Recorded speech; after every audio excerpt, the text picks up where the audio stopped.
I've always been interested in stress and the effect that it has on us. As I've read recent literature and research on stress, I've noticed the way the scholars are now writing about stress is different. In the past, they seem to spend a lot of time on prevalent statistics.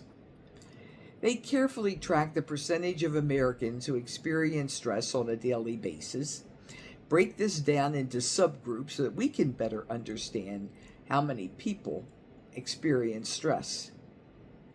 But now this type of reporting seems to have shifted from reporting overall prevalent statistics to reporting source statistics.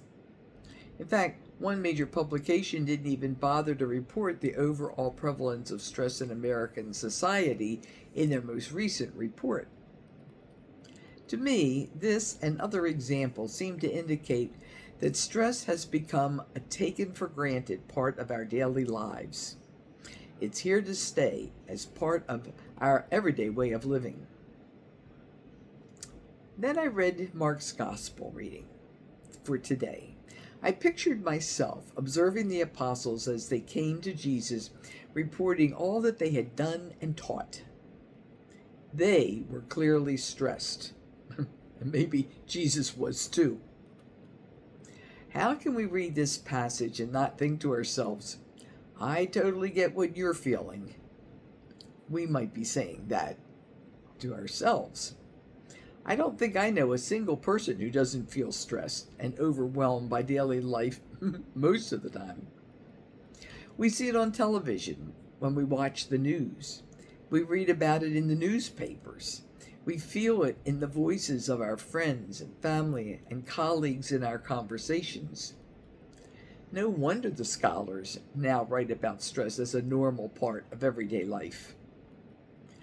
But what stays with me most from the reading today is the response Jesus gave to the apostles. He said, "Come away by yourselves to a deserted place and rest a while." He didn't tell them to get back to work. He didn't tell them there's just too much to do.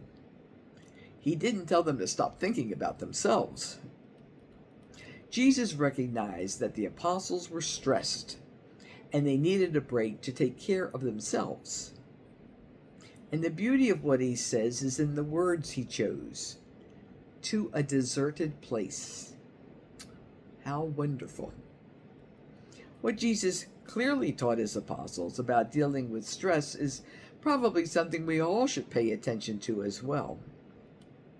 In our overstimulated, constantly connected to our electronic media type world, Jesus teaches us to disengage from all the noise and retreat to a place where none of these distractions exist.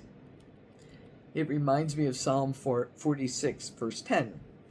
Be still and know that I am God. We don't need fancy equipment and expensive technology. We just need to be still. There's one more piece to this gospel reading that I also found strikingly wonderful. The final sentence tells us that even though Jesus and the apostles retreated from the crowds and stress, they followed them. They disembarked and saw the vast crowd. This is so relatable. Sometimes we're only able to retreat for a short time, but the stressors still exist, almost like they follow us wherever we go. But his Jesus' heart was moved with pity for them, and they were like sheep without a shepherd, and he began to teach them many things. Through the grace of God, their compassion, strength, and motivation were renewed. God didn't abandon them. God provided them with what they needed to feel renewed and to keep doing the good work. What wonderful comfort that gives us today. Yes, stress is probably here to stay, but retreating to our own deserted place is good, permitted, and advised by Jesus himself. And even when we cannot get away for long enough, God will be there, providing what we need to keep up the good work. Amen.